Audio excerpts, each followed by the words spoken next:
नमो नमः विद्यार्थियों, हम पढ़ रहे हैं बीए पार्ट फर्स्ट में क्रातार्जुनीयम पुस्तक और हमारा पेपर है द्वितीय प्रश्न पत्र, जिसका नाम है, क्या नाम है विद्यार्थियों? भारतीय संस्कृति के तत्व, पद्य, साहित्य एवं व्याकरण।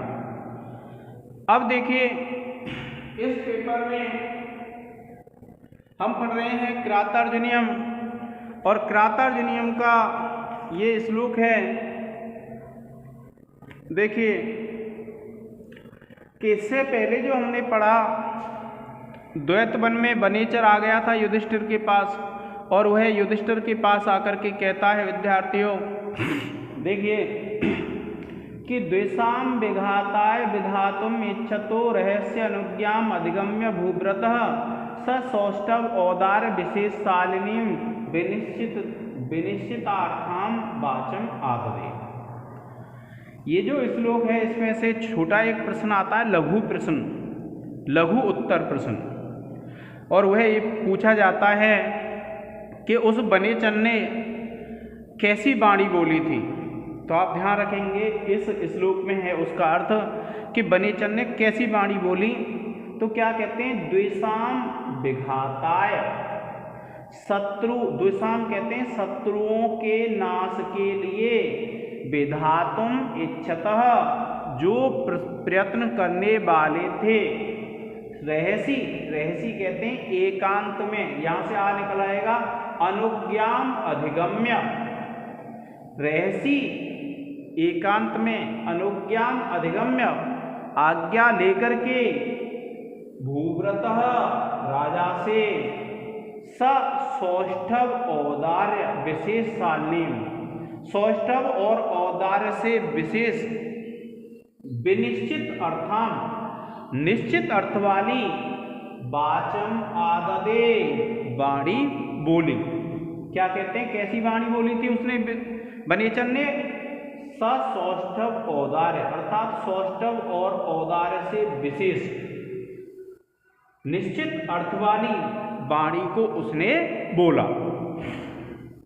क्या कहते हैं? कि द्विषाम विघाताय विधातुम इच्छतो, कि जो शत्रुओं के नाश की इच्छा करने वाले थे, ऐसे भूव्रत राजा से, रहसी अनुज्ञाम अधिगम्य, एकांत में आज्ञा लेकर के, स सौष्ठव औदार्य विशेषशालिनीं, कि सौष्ठव और औदार्य से युक्त, विनिश्चित अर्थान, जो निश्चित अर्थ वाली थी, ऐसी वाणी को बोला। कैसी वाणी बोली विदूषक ने? कि जो औदार्य और सौष्ठव से युक्त थी, जो निश्चित अर्थ वाली थी, ऐसी वाणी बोली। कब? उस राजा से आज्ञा लेकर के। क्या कहा? शत्रुओं के विनाश के लिए प्रयत्न करने के इच्छुक महाराज युधिष्ठिर का आदेश प्राप्त कर, एकांत में उस वनेचर ने शब्द वैचित्र्य तथा सार्थक शब्दों से युक्त अर्थ वाली वाणी को बोला। क्या कहते हैं? अब देखिए, जो भूव्रत है ना, भ्रूव्रत अगर आ जाए तो आपको ध्यान रखना है युधिष्ठिर के लिए आया है, क्योंकि वह युधिष्ठिर को ही बता रहा था वनेचर कि द्विषाम विघाताय विधातुम इच्छतः, जो शत्रुओं के नाश के लिए इच्छा कर रहा था। क्या कहा? कि विधातुम इच्छतः, प्रयत्न करने वाला, किसके लिए? द्विषाम विघाताय, जो शत्रुओं के नाश के लिए प्रयत्न कर रहे थे, ऐसे भूव्रतः, ऐसे राजा से, रहसी अनुज्ञाम अधिगम्य, एकांत में आज्ञा लेकर के, स सौष्ठव औदार्य विशेषशालिनीं, कि सौष्ठव और औदार्य से जो विशेष युक्त थी, विनिश्चित अर्थाम, और जो निश्चित अर्थ वाली थी, प्रमाणिक अर्थ वाली थी, ऐसी वाचम आददे, उसने वाणी बोली। क्या बताया? कि जो शत्रुओं के नाश के लिए प्रयत्न करने के जो इच्छुक थे, ऐसे उस राजा युधिष्ठिर से उस वनेचर ने आज्ञा लेकर के सौष्ठव और औदार्य से युक्त तथा प्रमाणिक निश्चित अर्थ वाली वाणी को बोला। अब देखिए, इसमें जब आप विशेष लिखेंगे, विशेष में क्या लिखेंगे विद्यार्थियों? कि आपका विशेष में छंद तो निश्चित है। कौन सा छंद है? वंशस्थ छंद। आप लिख देंगे इस पद्य में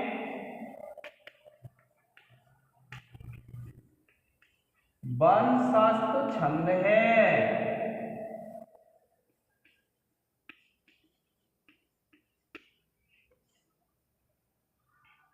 फिर है दूसरा पॉइंट लिखेंगे, ये पहला हो गया। आप लिखेंगे इस पद्य में अनुप्रास अलंकार है। कौन सा अलंकार है? अनुप्रास। और फिर लिखेंगे आप व्याकरण टिप्पणी। और देखिए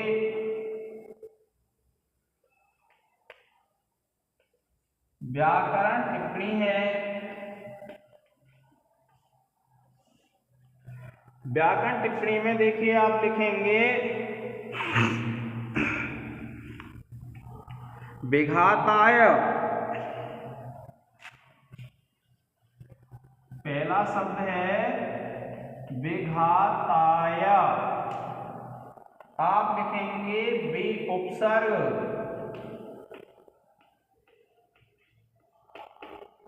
हन धातु घय प्रत्यय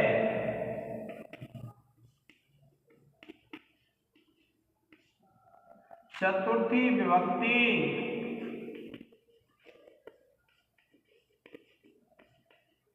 एक वचन।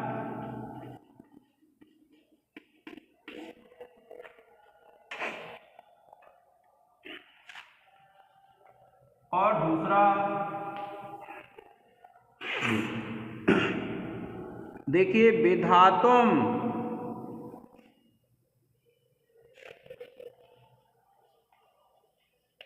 विधातुम है विद्यार्थियों, आप लिखेंगे बी उपसर्ग धा धातु और तुमुन प्रत्यय।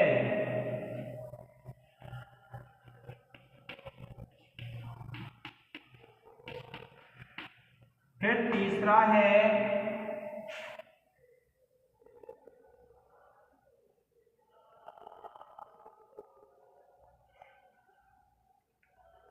इच्छतः।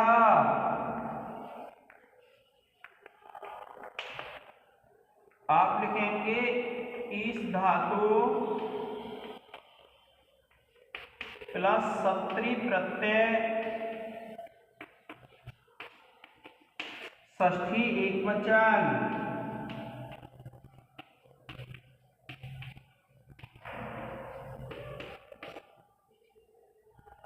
इसके बाद चौथा है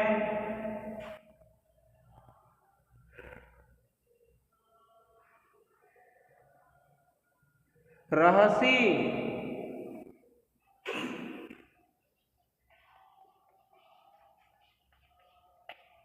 आप लिखेंगे रम धातु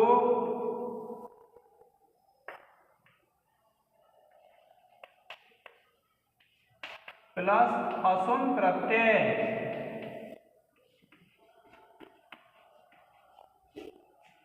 इसके बाद पांचवा है विद्यार्थियों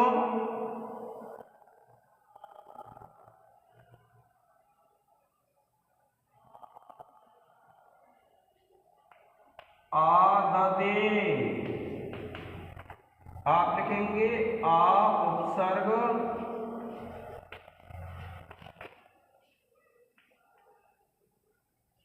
दा धातु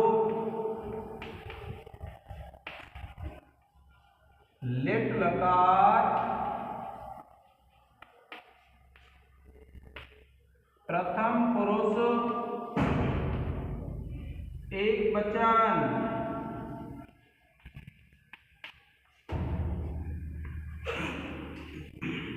छठवां है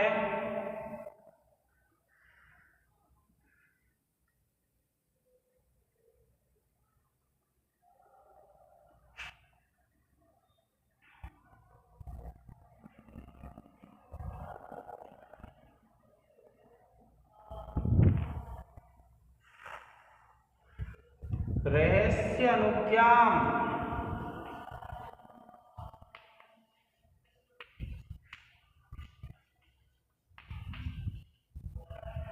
आप लिखेंगे रहस्य प्लस अनुज्ञाम।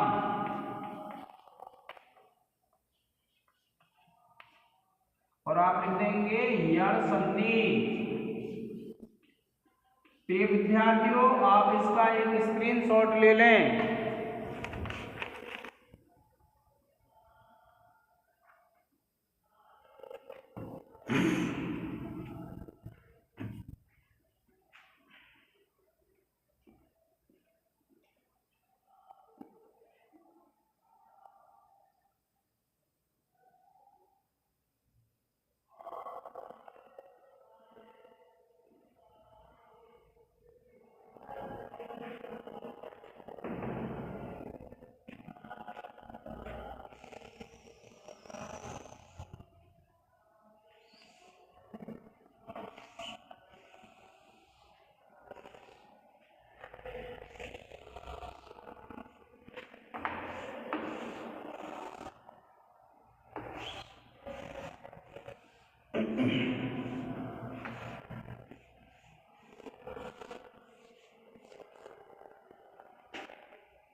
अब देखिए कि क्रियासु युक्तैर् निरपचार चक्षुषो न वंचनीयाः प्रभवो अनुजीविभिः अतो अर्हसि क्षन्तुं साधु असाधु वा हितम मनोहारी च दुर्लभम वचः। देखिए क्या कहता है वनेचर कि क्रियासु युक्तैः, क्रियाओं में लगाए हुए, तृतीया बहुवचन है, लगाए हुओं के द्वारा। क्रियासु युक्तैः कि क्रियाओं में लगाए हुओं के द्वारा। देखिए इसमें अनुजीवी भी, अनुजीवी भी कहते हैं सेवकों के द्वारा, क्रियाओं में लगाए गए सेवकों के द्वारा।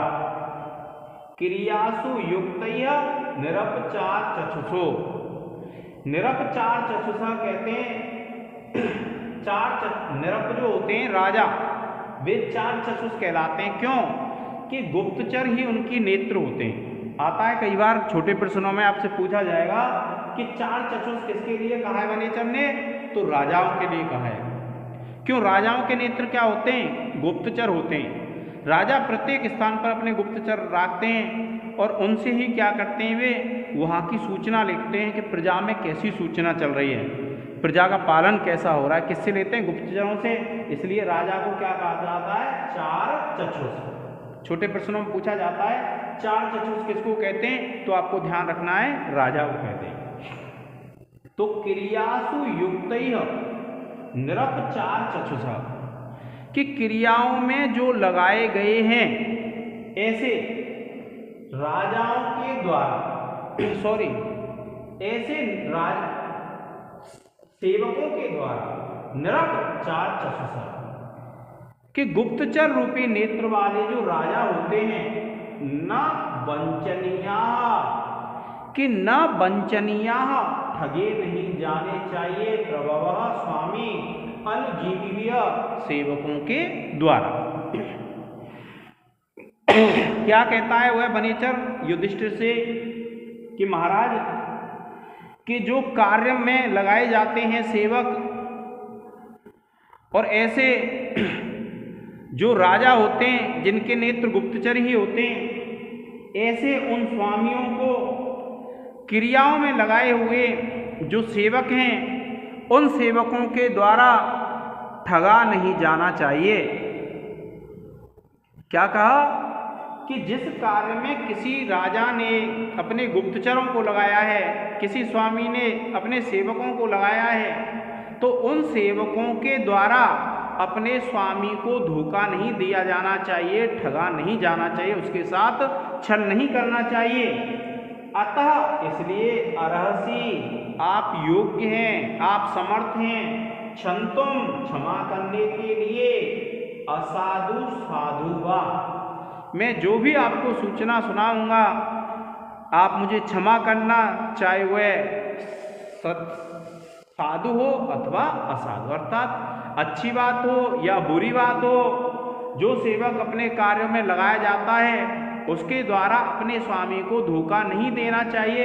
इसलिए हे महाराज, अगर मैं असाधु या साधु जैसी भी आपको बात बताऊं, आप मुझे क्षमा करने में समर्थ हैं, अर्थात मुझे आप क्षमा करें। क्यों? हितम मनोहारी च दुर्लभम बचः, कि हितम मनोहारी च दुर्लभम बचः, कि हित करने वाली और मन को भी अच्छा लगे ऐसी वाणी दुर्लभ होती है। क्योंकि जिस वाणी से व्यक्ति का हित होता है, जो व्यक्ति का कल्याण करती है, वह वाणी दुर्लभ है और वह मन को नहीं अच्छी नहीं लगती। ज़्यादातर ऐसी वाणी कैसी होती है? कड़वी होती है।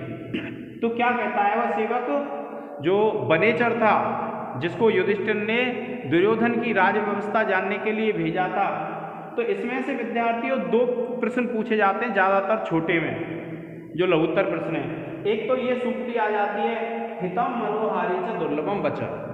तो आपको लिखना है कि इसमें सेवक ने युधिष्ठिर से कहा कि महाराज, जिस सेवक को उसके स्वामी ने किसी कार्य में लगाया है, तो उस सेवक के द्वारा स्वामी को धोखा नहीं देना चाहिए, स्वामी को ठगना नहीं चाहिए।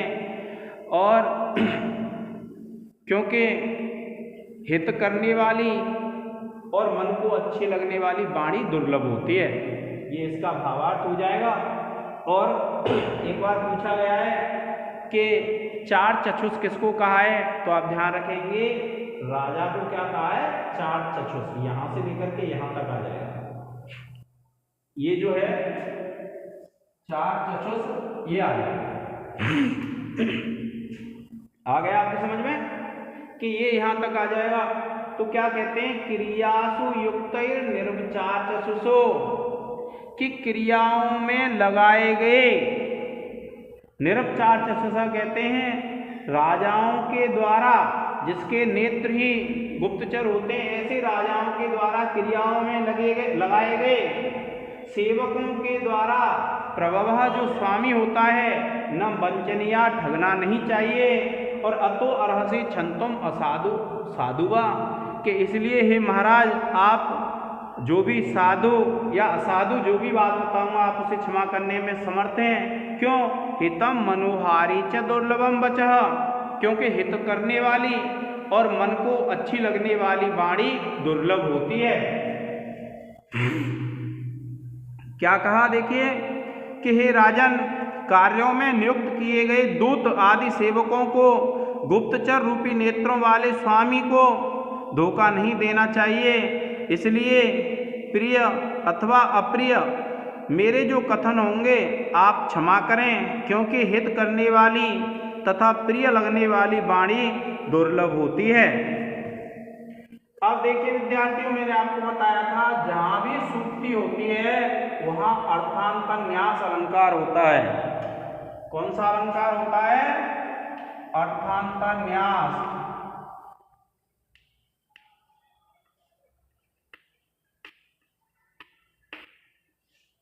अर्थांतन्यास अलंकार होता है, वंशस्त्री छंद रहेगा, मैंने आपको बताया था, अंतिम में बदलेगा बस। अब देखिए क्या कहते हैं इसके, जब आप व्याकरण टिप्पणी लिखेंगे तो पहला लिखेंगे युक्तैः। कौन सा लिखेंगे? युक्तैः।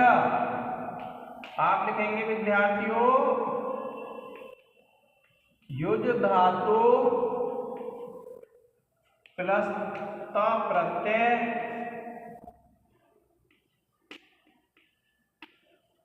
तृतीया बहुवचन।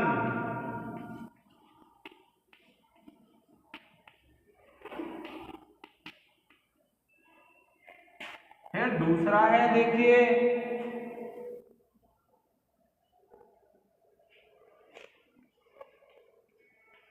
मनोहारी। आप लिखेंगे मनस शब्द है,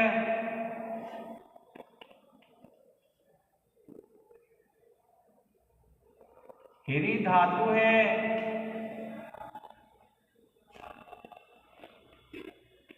और ऋणी प्रत्यय।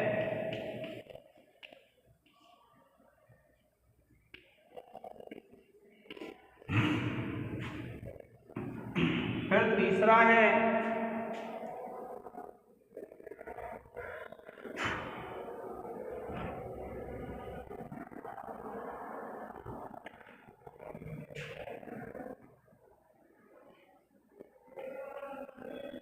वंचनीया।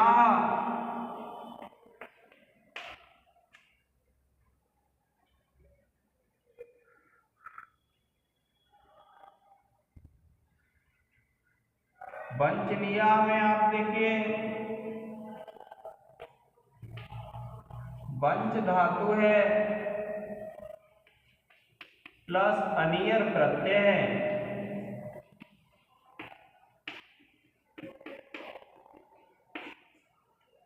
फिर देखिए युक्तैर निरप,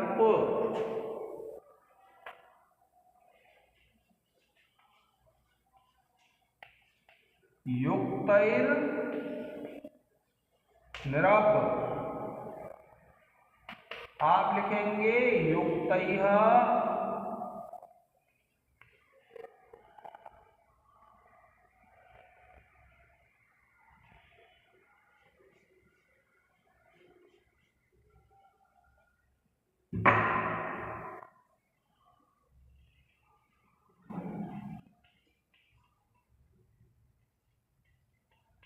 प्लस निरप और आप लिख देंगे विद्यार्थियों विसर्ग संधि।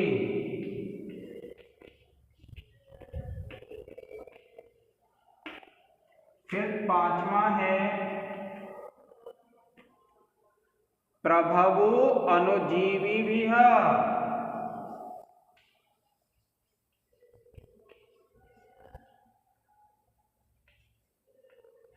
अनुजीवी भी है तो आप लिखेंगे प्रभवो प्लस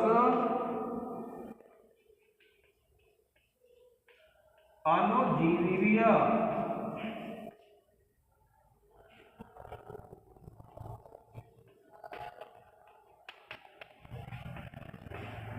पूर्व रूप संधि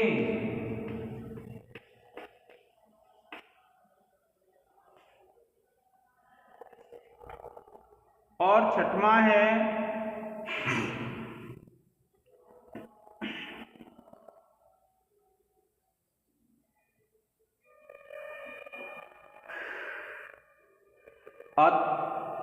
अर्हसी।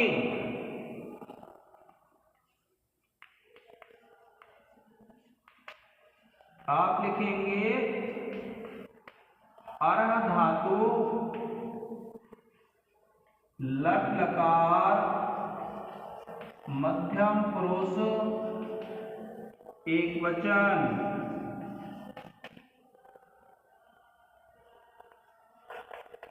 प्रिय विद्यार्थियों आप इसका एक स्क्रीनशॉट ले लें।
अब देखिए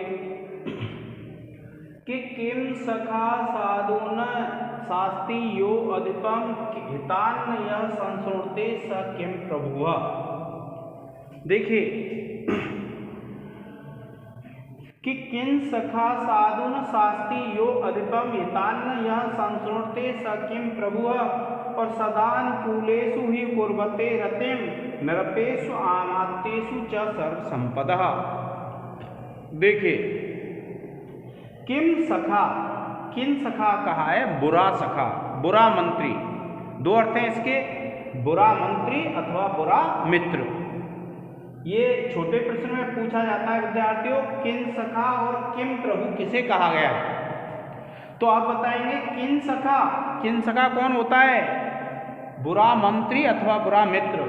साधु न शास्ति यो अधिपम, कि साधु माने अच्छा, न माने नहीं, शास्ति माने उपदेश देता है, यो माने जो, अधिपम माने स्वामी को, राजा को। जो राजा को सही शिक्षा नहीं देता है, सही बात नहीं बताता है, वह किन सखा है, बुरा मित्र अथवा बुरा मंत्री। कि किन सखा साधु न शास्ति यो अधिपम, जो राजा को अच्छा उपदेश नहीं देता है, जो राजा को सही शिक्षा नहीं देता है, वह क्या होता है? किन सखा। और हितान्न यह संसुणते स किम प्रभुः, और हित करने वाले से जो नहीं सुनता है, क्या कहा? हितात, हित करने वाले से, यह हितात न, हित करने वाले से न, यह संसुणते जो नहीं सुनता है, स किम प्रभुः, वह बुरा स्वामी है अथवा बुरा राजा है। किन सखा साधु न शास्ति यो अधिपम, जो राजा को सही शिक्षा नहीं देता है, वह बुरा मित्र अथवा मंत्री है। और हितात यह संसुणते, हितात न यह संसुणते स किम प्रभुः, और हित करने वाले व्यक्ति से जो नहीं सुनता है। क्या कहा? कि हित करने वाले व्यक्ति से जो नहीं सुनता है, स किम प्रभुः, वह बुरा स्वामी है। क्या कहा? हितात न यह संसुणते, हित करने वाले व्यक्ति से जो नहीं सुनता है, सह किम प्रभुः, क्या कहा? वह बुरा स्वामी है। जो स्वामी उचित उपदेश नहीं, जो स्वामी को उचित उपदेश नहीं देता है, वह बुरा मित्र या मंत्री है। और जो स्वामी हितैषी से हित की बात नहीं सुनता है, वह बुरा स्वामी अथवा राजा है। सदा अनुकूलेषु कुर्वते रतिम, सदा अनुकूलेषु हमेशा अनुकूल रहने पर, कुर्वते रतिम आनंद को उत्पन्न करती हैं, निरपेषु अमात्येषु च सर्व संपदः। निरपेषु माने राजाओं के और मंत्रियों के, अमात्य कहते हैं मंत्री को, निरप कहते हैं राजा को। राजाओं के और मंत्रियों के सदा अनुकूल होने पर ही संपूर्ण संपत्तियां आनंद को प्रदान करती हैं। सदा अनुकूलेषु ही कुर्वते रतिम, कि सदा अनुकूल होने पर ही रति को उत्पन्न करती हैं। सर्व संपदा संपूर्ण संपत्तियां किसके अनुकूल होने पर? निरपेषु अमात्येषु च, राजा और मंत्रियों के अनुकूल होने पर भी संपूर्ण जो संपत्तियां हैं वे आनंद को उत्पन्न करती हैं। इसलिए जो राजा को सदुपदेश नहीं देता है, अच्छा उपदेश नहीं देता है, वह बुरा मंत्री या मित्र है। और जो हित की बात नहीं सुनता है, वह बुरा राजा है। तो ये किम सखा और किम प्रभु, ये दोनों ही शब्द ऐसे विद्यार्थियों जो अनेक बार परीक्षा में पूछे गए। तो आप ध्यान रखेंगे किम सखा कौन है और किम प्रभु कौन है।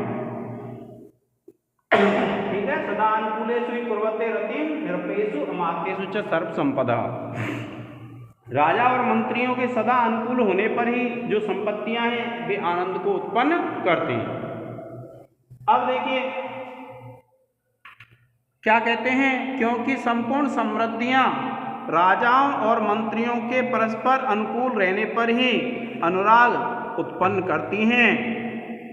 अब देखिए विद्यार्थियों, इसमें जो नीचे वाली पंक्ति है वह सूक्ति है एक, तो आपको ध्यान रखना है इस सूक्ति का। और देखिए अब इसमें अर्थांतरन्यास है, मैंने आपको बताया था, ये तो सूक्ति है विद्यार्थियों, यहाँ से लेकर के लास्ट तक, ठीक है। ये दो पद हैं ये सूक्ति में है, और अर्थांतरन्यास होता है जहाँ सूक्ति होती है। अब लिखेंगे हम व्याकरण टिप्पणी में, पहला है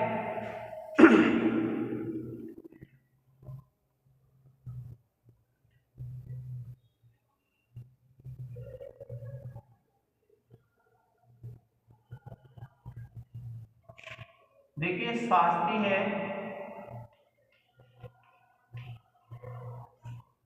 आप लिखेंगे सास धातु है,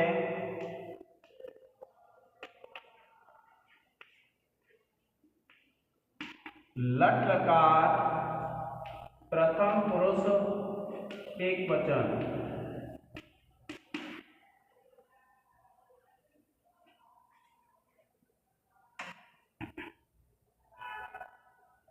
उसके बाद दूसरा है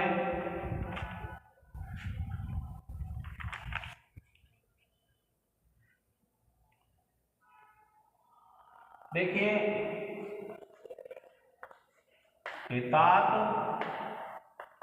आप लिखेंगे धा धातु प्लस त प्रत्यय पंचमी एक वचन।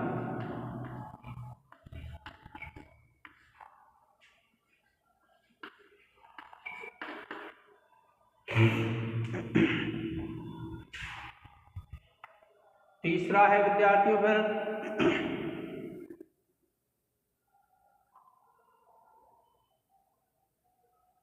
संस्मृते,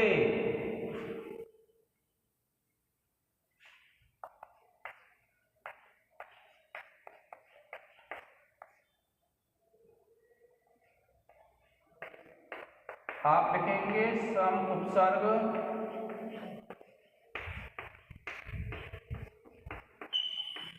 शुरू धातु आत्मनेपद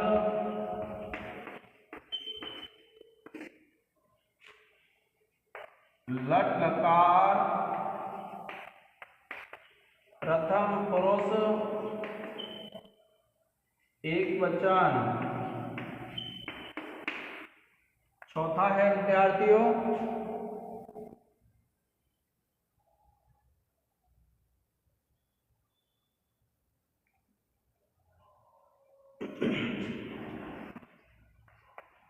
किम प्रभु,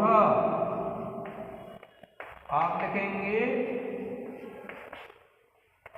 कुत्सितः प्रभु, और आप लिख देंगे तत्पुरुष समास। फिर लिख देंगे आप पांचवा किन सखा, आप लिखेंगे कुत्सितः सखा,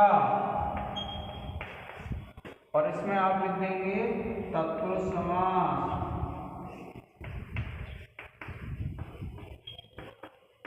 ठीक है, और छठवां लिख लेंगे विद्यार्थियों